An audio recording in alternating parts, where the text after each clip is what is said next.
Hello. तर आज सकाळी रेडी झालं आणि कामावर जायचं होतं. सो कामावर गेले आणि नंतर मग देवांची पूजा वगैरे करायची होती.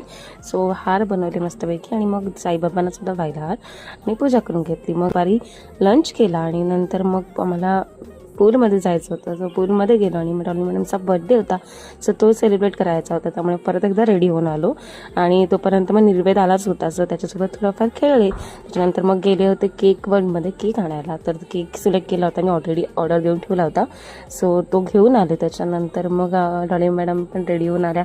थोडंफार डेकोरेशन केलं होतं आम्ही. त्याच्यानंतर मग केक कट करायला घेतला. सो त्याआधी त्यांना ओवाळलं एक एक करून आम्ही सगळ्यांनी आणि नंतर मग बर्थडे सेलिब्रेट करत होतो. तर मग खूप छान बर्थडे सेलिब्रेट झाला. त्याच्यानंतर मग सगळेजण परत एकत्र जमलो, थोड्याफार गप्पा मारला आणि त्याच्यानंतर मग डिनर करायचा होता. तो सगळेजण एकत्रच डिनर करायला बसलो होतो आणि खूप स्पेशल मेनूज होता बिकॉज माझा बर्थडे होता त्याच्यामुळे. सो असा होता माझा चॅनल. भेटूया नेक्स्ट ब्लॉगमध्ये. तोपर्यंत फॉलो आणि सबस्क्राईब करायला विसरू नका. बाय.